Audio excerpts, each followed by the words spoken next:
Well, my name is Candy Schmidt, and I'm a special education teacher, and Brittany's my daughter.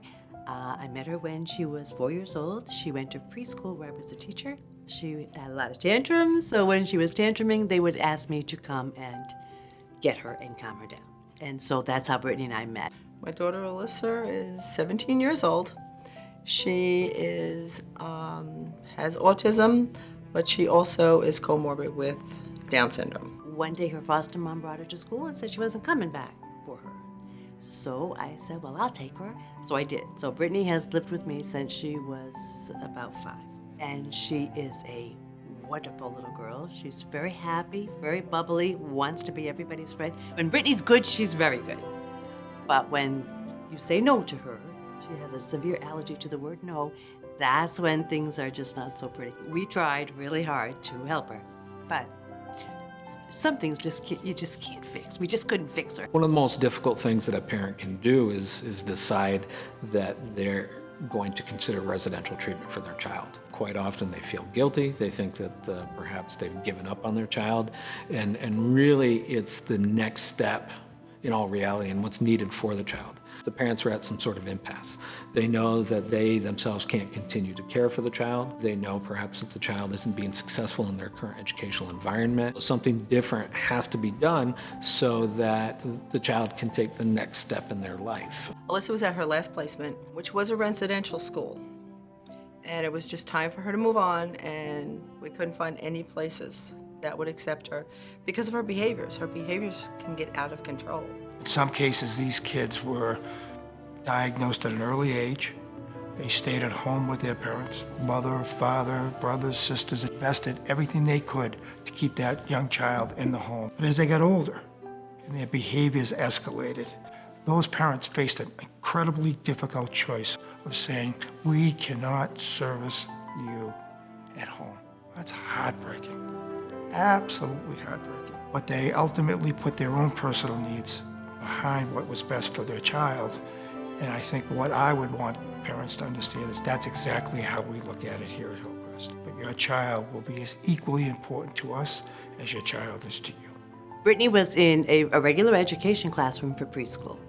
And from there she went to a self-contained classroom. And from there she went to a day program. And then she was in a residential program. Then she was in a psychiatric locked ward. And then from there, we were fortunate enough to get her into Hillcrest. It took that long, that many tries, that many different schools, different programs, different teachers. You have to come to accept it. This is what she is, I can't fix her, but I love her just like she is. I think Hillcrest is a much better fit for Alyssa. She is in her teens now. She's going to be going to her 20s soon, and she's going to need more and more care. Alyssa is not the type of child that is going to be going out on her own. I've been doing this for 26 years now, and I still have not lost my passion for what I do. I was able to see through the treatments that we applied, the changes that occurred with people. Someone who couldn't previously even ask for a drink of water could suddenly alert someone to the fact that they're thirsty. Is just an amazing thing. Once you actually realize the changes that our treatment can have, what kind of an effect it can have on people, is just amazing. Alyssa's doing great since she came here. She is now having her medications lowered.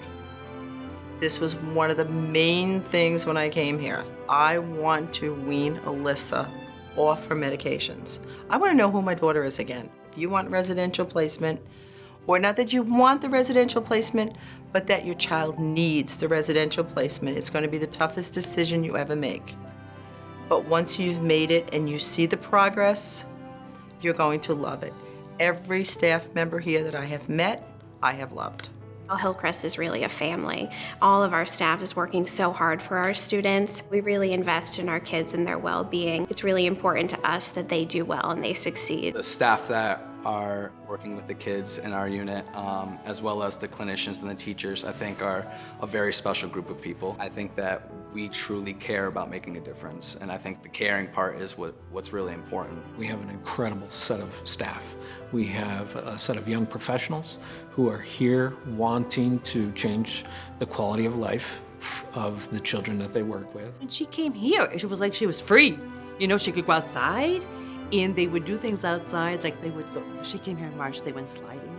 It was like, oh my God, she could be Brittany again. It was just so great. What I would want every parent to know is that we take our responsibilities very serious, and we try to provide the same family focus that they did.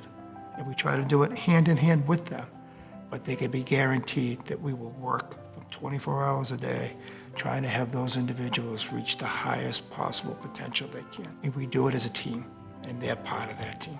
Everywhere she's ever been, Brittany was just kind of a statistic, really, you know, if you will. And here, she matters. They treat her like she's a human being, you know? It's like she is their own child. It's so much easier to sleep at night knowing she's here.